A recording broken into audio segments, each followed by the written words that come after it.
andi fitna ci réew mi mu ngi jóge ci justice te du weesu juróom wala fukki magistrat ñi jàpp ni yokkute bu am ci budget performance nax nañ seen bopp budget dafa musa di yokku ay ñooñu Ousmane Sonko yi jàpp leen ci ñu bëri def leen mandat de dépôt andi fitna ci réew mi mu ngi jóge ci justice te du weesu xalif général képp kuy góorgóorlu président des góorgóorlu Siré foog ñu tontu lu tuuti xam nga yow Siré sooy wax sa wax da nga koy soofantal di ko ferantal ba nit ñi tayal laa déglu ci ngay jaaree nag di prox ndollu di wax say wax yu sew a sew di ko dugal ku deful ndànk dëgg du ko dégg ndax comme noo ko waxee ci registre bu ñu ko waxee ca registre boobu lañ lay tontoo parce que dangaa ne comme réew mi dafa jafe réew mi dafa méttee waxee nit ñaa ngi ci kaso bi te loo wax ñu jàpp la moo tax yow sooy wax da ngay dem àbbu woykat yi wala nga dem àbbu rappeur yi dégg naa la sax ci sa wax nga ne da ngay nekk Pawlish Mbaye dégg naa la itam ci sa wax nga ne waaw dañ la jàppee dof te dof moom kenn toppee bu ko dara mais ñun tamit dañuy nekk dof ba tontu la nga jégal ñu bu baax dañuy nekk dof ba tontu la parce que Siré dama la déglu bu baax a baax man dama lay déglu parce que yow sooy wax tellement que wax ji day mel ni lu la saful dara da nga ciy téy ba ku amul patience du la mën a déglu mais man dama lay déglu te dama lay dégg parce que yow souvent da nga naan ñu bëri dañuy déglu te duñu dégg mais man yàlla dimbale na ma dama lay déglu te dégg la Siré dañ la poser une question bien précise ñu ne la fuite du dossier médical de Sonko nan nga koy analyser nga ne waa xam nga dëkk bi dafa métti xaaral ma dem àbb fii xaaral ma dem àbb fii xaaral ma nekk Pawlish Mbaye bref loolu yëpp bi nga ko waxee ba pare nga ne nan nga koy analyser ci digg ni nga koy analyser foofu laa bëgg a ñëw nga ne données personnelles président Ousmane Sonko yàgg naa génn te procureur waxul justice waxul kenn waxul ma ne la dëgg la kañ ndax Anita TV mi ñuy wër te gisatuñ ko génne na ay documents personnels yu Ousmane Sonko des documents à caractère personnel mais heureusement que loolu président Ousmane Sonko ci fulla ba ca fayda ba bi procureur ne day wër ñu génne ses données personnelles ca fulla ba ca fayda ba avocat Ousmane Sonko yi nee nañu Ousmane Sonko demandé wul ñu protéger ko un droit te je pense que un droit nit da ciy mën a renoncer donc Ousmane Sonko demandé wul que ñu protéger ko le droit de protéger ses données personnelles il renonce à ce droit mais yow Siré da nga ne Ousmane Sonko nañ ko attaqué sur le plan administratif mu échoué nga ne ñu attaqué sur le plan juridique mu échoué nga ne donc fuite dossier boobu suñ ko xoolee bu baax ak ni nga koy waxee ni ngay articuler ni ngay réeralee ni nga ne est-ce que comme que le plan administratif échoué na le plan juridique échoué na te kat ci constitution te xel tamit mën kaa nangu képp ki nga xamante ne ni il est frappé de démence mun nañu rejeter sa candidature à l'élection présidentielle au motif que tu ne jouis pas de toutes tes facultés mentales xam nga yow yaa wax loolu maa la dégg nga dolli ci nga ne parce que kat un président de la République sa signature tey su guerre amoon Sénégal war a attaquer benn pays il faut que le président joxe son approbation te l'approbation du président day duggal sénégalais yépp kon kooku kat nañ ko war a jox koo xamante ne ni boroom xel la beneen journaliste bi ne la xaw ma su nekkee États-Unis xaw ma charte 5 la xaw ma parce que man déglu ma ko woon yow laa doon déglu bu leen ko jigéen ki reetaan nga wax ko ferantal ñëpp bàyyi ko moo tax comme que yow sooy wax da ngay léebu sooy wax da ngay wax dans un langage très métaphorique très humoriste ba jàllale la looy wax man tamit dama lay tontu dans un langage très métaphorique très humoriste ba jàllale la may wax ndax xam naa ne mag nga wala mag jar na la ma ne ko moo tax damay ne cas man tamit dem léebu la dafa amoon benn demoiselle ni ñu koy waxee ci sénégalais sax ma ne ko demoiselle ni ñu koy waxee man tubaab yi yàq nañ ma sax ñoo naan wax ci sénégalais demoiselle ni ñu koy waxee ci olof sax njagamaar waa kañ dafa amoon benn njagamaar bu jigéen nekk doomu géwél bàyyi géwél nday géwél xam nga géwél yi ñoom dañoo baax rafet ba pare xorom mu xam ne ñooy waxee yàlla nattu ko mu ëmb te amul jëkkër papaam nekk pa allemand yaayam nekk mère allemande mu xalaat nan la leen war a waxee ëmb bii moom xamu ko mu bàyyi ba période comme que période de seddaay la mu bàyyi ba paa ba toog yaay ja tegal ko ataaya ndax mère géwél yi dañoo jóge sëy rek la ñuy def xale ba di waxtaan ak xaritam di ko tegtal baay bi di wax ca kaw naan ko ay doomu ndey seddaay bii bi lay seddaay bi dina biiral doomi jàmbur baay ja jóg ca fulla ak fayda ne ko seddaay bii de su biiralee doomi jàmbur te doomi jàmbur wasinul glace doomi jàmbur daañ ko def lu bon Sira maa déglu yemoo ci déglu ma dégg nga ma dangaa wax ba cax ma nit ma cax ki wax ja ba pare caxaat la paa ba daf ko ne seddaay bii su ëmbalee doomi jàmbur te doomi jàmbur wasinul glace dinañ def lu bon doomi jàmbur déglu ma rek doyul de foog ngeen dégg ma yow tamit ñu ne fii gémmiñ gu fi dof-doflu ba xool sénégalais yi 18 millions bàyyi woo leen ba ñoom ñëpp ñu màndi wala ñoom ñëpp ñuy nelaw te suñu nelawee sax ñun duñu nelaw ba yandoor ndax ñu ngi naan focus benn bët nga taxaw ne oui Ousmane Sonko a des problèmes de santé il a des problèmes mentaux de ce fait yaa xam olof nga koy waxee yaa xam séeréer nga koy waxee yaa xam joolaa nga koy waxee yaa xam da ngay rouler ay air yaa xam da ngay nekki anglais yaa xam noo ko waxee ba mais ki ñu am fit ba jàkkaarloog sénégalais ne oui vous savez pour des raisons de santé le président Ousmane Sonko a perdu un peu de ses facultés mentales de ce fait il n'est plus éligible pour être président parce que comme que ñun moom yàlla dafa def dañoo dëkk cib àll comme que Sira nee na bu kenn wax dañoo dëkk cib àll te ku wax àll saaga woo kenn ca àll ba dafa am benn gaynde gi dafa bóof ci digg kër gi baax lool yaru lool jub lool ñeneen ñi ca des yëpp yeneen mala yëpp gis ay medd yu wër gaynde gi ñoom fàtte nañ ne sax gaynde bëggul medd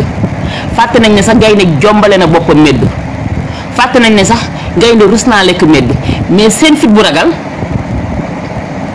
moo tax ñeme wu ñoo dem lekk medd bi te xam ne suñ ko doon lekk sa gaynde day toog di leen xool ci juddoom ci màggaayam ci darajaam du lekk medd mais xam nga tàppet soo fattee bët yi sax muy gisee xol léegi yeneen mala ya bëgg nañ ca medd ba ndax ñoom ay lekkkatu medd lañ dañoo salte dañuy wëccu di lekkaat amuñu jom amuñu fulla amuñu fayda yeneen mala yi xam nga ay mala laay waxal te mala moom kenn nit doo am ndeyu nit baayu nit nga nekk nit di wax ak mala nga jël mala ya def ko sa bopp kon yeneen medd yi nekk ci àll bu ngand bi àll bi ñu naan dumbelaan Sira yow kenn mënoo léewu man damaa jàngi olof ba mokkal ko yeneen mala ya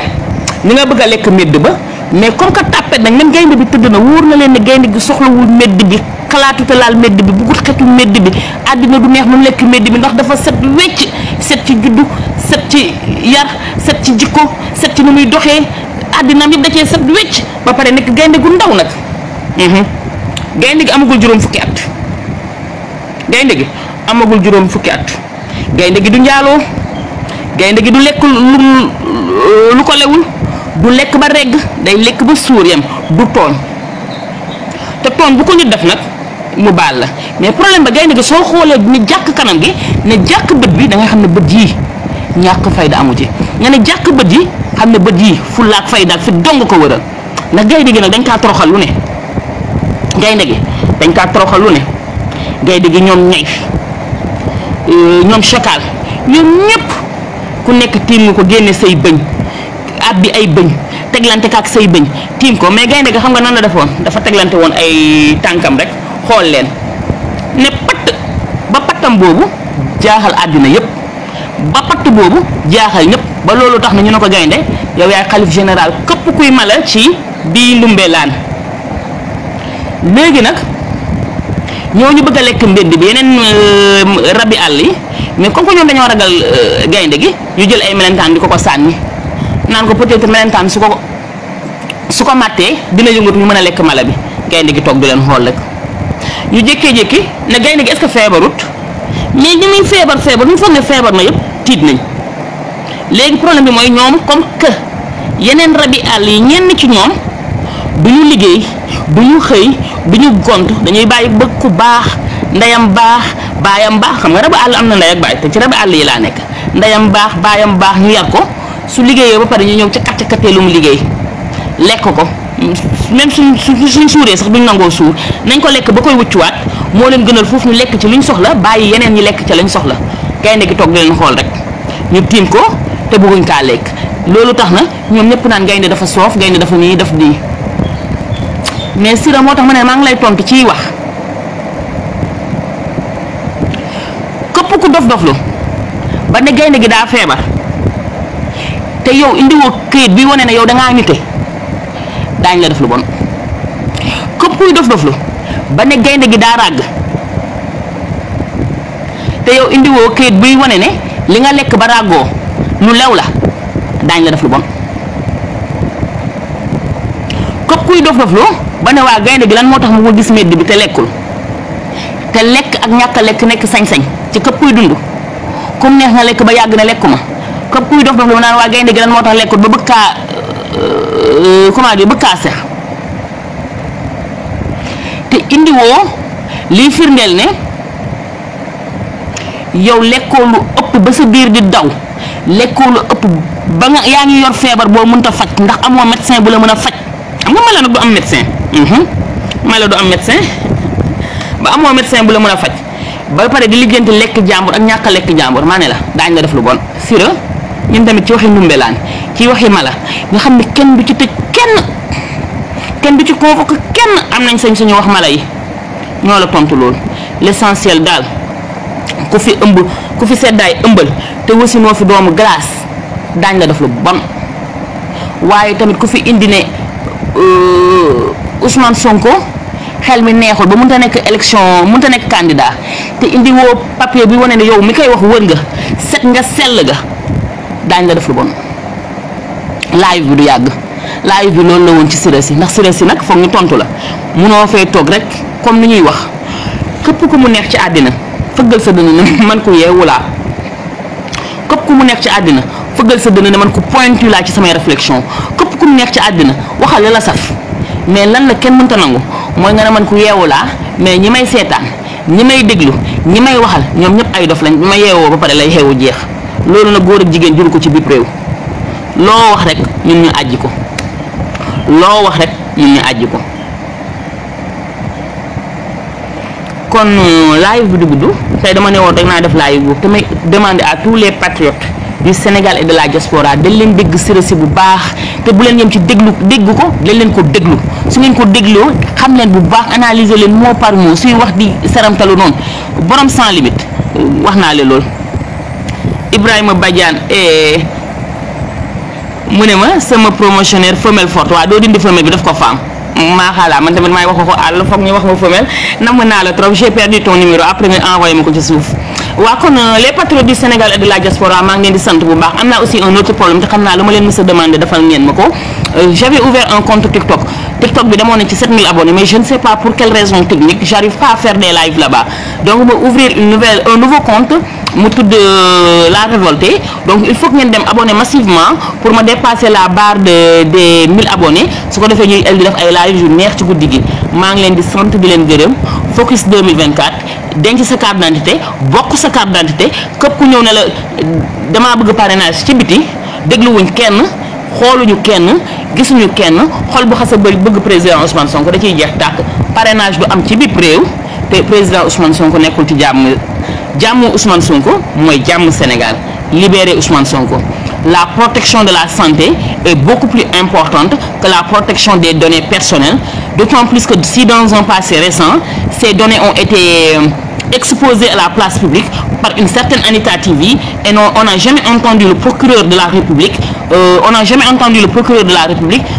comment dirais-je fustiger de telles attitudes, de tels comportements, alors que le procureur de la République c'est le procureur par excellence de la société qui doit défendre chaque Sénégalais et Sénégalaise sans aucune prise de parti, sans regarder aucune coloration quelle qu'elle soit, religieuse, ethnique, politique. Donc monsieur le procureur de la République, je m'adresse à vous et je m'adresse singulièrement à vous. Je suis sénégalaise de père et de mère, je paye mes impôts, je ne suis ni délinquante ni criminelle. Et j'appartiens à un parti qui se nomme PASTEF. Le président Ousmane Sonko est mon président. Je n'aime pas le président Macky Sall. Je n'ai jamais voté pour lui. Je ne voterai jamais pour lui. Et je ne voterai jamais pour l'homme qu'il a choisi. Parce que je pense qu'il a fait beaucoup de mal à ce pays. Mais est-ce que cela m'empêche d'être sénégalaise à part entière? Donc en tant que sénégalaise à part entière, je vous demande de me défendre, de défendre ma protection, de défendre mes données personnelles et de défendre aussi tous les Sénégalais, quelle que soit leur coloration. Parce que la justice a un nom féminin et elle est belle. La justice doit être belle, elle ne doit pas être laide. Et si la justice a des colorations, ou bien si la perception que les gens ont de la justice, c'est que c'est une justice... parce qu'il y a une différence entre perception et réalité. La perception, elle peut être fausse, mais beaucoup de Sénégalais actuellement ont une très mauvaise perception de la justice sénégalaise. Monsieur le procureur de la République, après de longues études, financées par vous-même ou par vos parents, un diplôme en master ou en maîtrise à l'époque, un brillant concours réussi, monsieur le procureur de la République, moi en tant que Sénégalais simple, ayant des droits dans ce pays, tout en reconnaissant mes obligations, je vous demande d'être plus présent pour défendre les Sénégalais et les Sénégalaises, quelle qu'en soit leur coloration politique. De toute façon, chers patriotes et patriotes du Sénégal et de la diaspora, comme disait Nelson Mandela, non, c'est pas Nelson Mandela, c'était un célèbre influenceur qui le disait. La peur n'existe pas. La peur, ce n'est qu'une invention de notre esprit. Et on ne doit pas accepter qu'on joue sur notre peur pour nous mettre des bâtons, pour subir des injustices. Donc, chers patriotes, de 2021 à 2023, on a combattu. On a perdu des personnes qui nous sont chères. Des personnes qui nous sont chères sont en prison, particulièrement des femmes. Mes pensées vont à l'endroit de Adjindao, de la Suisse. Mes pensées vont à l'endroit de Zara. Zara que j'ai eu la chance de connaître personnellement parce que j'étais à Tamba. Une femme battante, jeune, travailleuse, dynamique,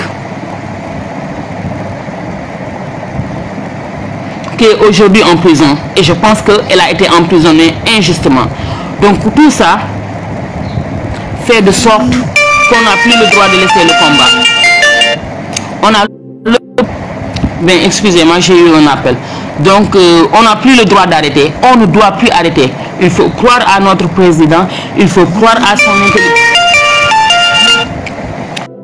Appel, il insiste, il ne sait pas que je suis en live. Donc, je disais, excusez-moi, c'est le mari qui appelle, il insiste, il ne sait pas que je suis en live. Et tant que il ne va pas arrêter si je ne décroche pas, du coup, je vous fais un gros bisou. Vous avez compris le message patriote du Sénégal et de la diaspora. Donc, Nelson Mandela, il avait dit, le courage, ce n'est pas l'absence de la peur. Le courage, ce n'est pas l'absence... ben, écoute, je suis vraiment désolé, hein, il y a des appels qui ont carrément coupé. J'ai oublié de désactiver la sonnerie. Donc Nelson Mandela, lui, il disait que le courage, ce n'est pas l'absence de la peur, mais c'est la capacité à vaincre notre peur. Vainquons notre peur, chers patriotes. Vainquons notre peur, chères femmes. Et je le dis et je le maintiens. J'espère que cette partie de la vidéo sera coupée. Comment des femmes qui sont en prison, qui crient que les conditions dans lesquelles elles sont détenues sont misérables, comment des organismes qui se disent des organismes de défense de la femme se taisent de manière effrontée. Moi, je me demande si, après 2024, une femme osera lever la voix pour dire que je défends les femmes. Une femme prisonnière ne mérite-t-elle pas d'être défendue? Ou bien celles qui défendent les femmes, défendent toutes les femmes, sauf les femmes qui sont du parti PASTEF. Donc, après 2024, qu'aucune femme n'ose lever sa gueule enfarinée pour dire que oui, je défends les femmes. Mais amul ben problème. La féministe de PASTEF, je défendrai les femmes. Libérer Adjindao, libérer Maman Amidia, libérer Zara. Elles n'ont pas leur place en prison. Et de même les femmes qui sont coupables, Fala Fleur, libérez-la. Qu'est-ce qu'elle a dit? Maintien rec. Fala Fleur, il faut la libérer. Et toutes les autres femmes qui sont en prison parce qu'ils sont coupables, au-delà de compétir, nous exigeons qu'on revoie vraiment les conditions de détention. Parce que être prisonnier ou être prisonnier ne veut pas dire que tu n'as plus de droits. Tu as des droits, tu as le minimum vital dont tu as besoin. Sur ce, je vous remercie et à très bientôt. N'oubliez pas d'aller sur mon compte TikTok La Révoltée pour abonner en masse. Il y aura des vidéos de feu la nuit, des vidéos qui vont vraiment nous aider à voir les jours qui nous restent à venir, qu'est-ce qu'il faut faire pour soutenir le président Ousmane Sonko? Qu'est-ce qu'il faut faire pour amener les gens encore à s'adhérer dans le parti? Mais qu'est-ce qu'il faut faire pour bloquer tout simplement le parrainage citoyen? C'est possible. Si chacun le fait dans sa maison, si chacun le fait dans son quartier, c'est bien possible. Que personne ne dise que non, je suis incapable de le faire. Si. Parce que comme disait Mariam Ba, l'État n'est rien d'autre que des maisons réunies qui forment des quartiers réunis qui forment des communes réunies qui forment des villes réunies qui forment des départements. La somme des départements forme une région, la somme des régions forme le pays. Donc si chacun dans son maison, dans son quartier, parvient à convaincre ne serait-ce 10 personnes, 5 personnes à ne pas parrainer personne le parrainage citoyen, les parrainages seront bloqués et Macky Sall saura que mon moi président de la République, mais le président des Sénégalais dans leur cœur n'est rien d'autre que le président Ousmane Sonko mu sell mi jàmm xéewal sutura ci moom maa ngi leen di nuyu di leen ziar di leen def big up